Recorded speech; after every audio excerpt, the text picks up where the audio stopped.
everybody. I hope you're having a great morning. It's Mr. Spencer, and I'm not going to be in class today. I'm actually going to be in a meeting, but I wanted to put together a video of what we're going to be doing today. So first, let's start, as always, with our Do Now, the activity we do at the start of class. Today's Do Now is going to have you make a guess. I want you to guess how many marbles do you think are in this little bag here? How many marbles do you think are in? All right, take a good look at that. I'll bring it up to the camera. All right, I want you to take a guess. How many marbles do you think are in this bag? All right, take a look at that there. Take your best guess. I'd like you to type it into the Do Now assignment that's in Schoology there, labeled for 1028. All right, I'm gonna leave this up here for another 10 seconds or so. Again, how many marbles do you think are in this bag? I want you to, the winner of this, the person with the closest number to the amount of marbles that are in this bag are going to win a grand prize. So I'm going to, again, leave this up here for another couple seconds, and we're good. So write the number of marbles that you think are in that bag in the Do Now for 1028, and you see that labeled in the instructions for today. All right. So guys, today we have a really interesting day. We need to do part 2 of our Rocks a Boxin' 5-theme story project. And so far to date, you should have completed a series of assignments leading up to what we're going to do today. So you want to go to your Google Drive and you want to type in Rocks a Boxin' 5-theme story, and we're going to scroll down to page 2. At this point, you should have completed your 5-theme story organizer, which gives you the 5 themes of geography and open spaces to log down notes and information pertaining to the story that you wrote. Okay, that was our first activity. Our second activity was using that information to construct and write either a fictional, a non-fictional, or a blend of the two, a story that reflects all of the information that you wrote up top in this organizer. Now, at this point, you should have a story fully written out, and we're going to start the third phase of this project. So the third phase is going to be actually constructing a photo or an image or a scene, if you will. In many ways, the story that you wrote is like a scene in a play. And so what we need to do now is set the stage. We need to create a background or an image that reflects an event, a moment, or something about the story that you wrote. So the way that we're going to do that is we're going to use a fun application called Sketchpad. Where do you find that? Well, in your course, you're going to go to the October folder.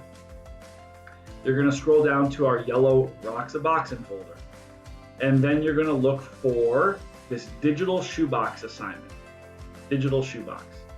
If you could please click that. And in there, you're going to see a task analysis, a series of steps for how to complete your digital shoebox portion of the Rocks a Boxin' 5-theme story project.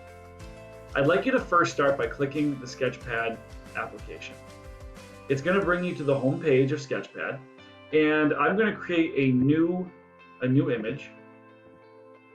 And you'll see that this is very similar to that of like Microsoft Paint. The difference is that it's a little more, in my opinion, a little more user-friendly. And you also have this opportunity here to use clip art, which I think is great because it allows you to sift through a whole pool of images that can help tell your story. So if you recall, by clicking the smiley face there and then clicking the imagery that you have, it'll open up a Find Clip Art application. And now you can look for images that pertain to your story. If you recall, the story that I gave you guys as an example, the story that I wrote, included 4 kids who built a tree house. So I'm going to look for a tree house. And you'll see that, look, we found a tree and it has a little tree house built in it. So I'm going to adjust that and make it a little, change the dimensions of it. And to fulfill the element of place, I also had a stream next to my treehouse, and so I'm going to find a little stream. I'm going to bring it down, make it a little smaller, And then I'm going to open it up a little bit and I'm going to put it down below here. Okay. I also had a couple kids that were playing. So let's see if I can find some kids that are playing. Oh, this is a good one. All right. Maybe I'll put that one right over here. Make it a little smaller. Okay, so now again, I have movement covered. I have human environment interaction with the treehouse. I have place showing the stream. You know, again, I'm just starting to formulate and create an image that reflects elements of my story. So this is what you want to do today. You want to create your image. You set the stage. Remember, set the stage for your story that you wrote. Now, when you are done using Sketchpad and you've created your imagery, you want to actually take a screenshot of what you've done. So the best way to do that, well, you can do, actually, here's probably the better step. Let's make it a JPEG. Let's just make it a photo. The way that you do that is you go down to the export button, you click it, and you click download as a JPEG. And that will save a JPEG to your computer or to your Chromebook, whatever it is you might be using in the moment. To fully complete this process, you want to go back to your 5-theme story, go down, put your cursor below where you typed your story, visit Insert, Image, Upload from Computer, find the image that you want to put there, and then insert it into that space. And now we have all of the information in one comprehensive location. We have your story that you typed, and we have your 5-theme digital shoebox image down below. So I hope this video was helpful. This is the assignment that we're going to be working on today for October 28th. And if you finish this portion and you are done with all 3 phases of the project, what you should do is refer to the instructions for 1028 and complete the tasks that are below this video that you just watched. Guys, thank you so much. And remember, if you have any questions, reach out to Ms. Paul in the classroom or write me a message at nspencer@crec.org or on Schoology. Thank you guys so much and have a great rest of your day. I'll talk to you soon.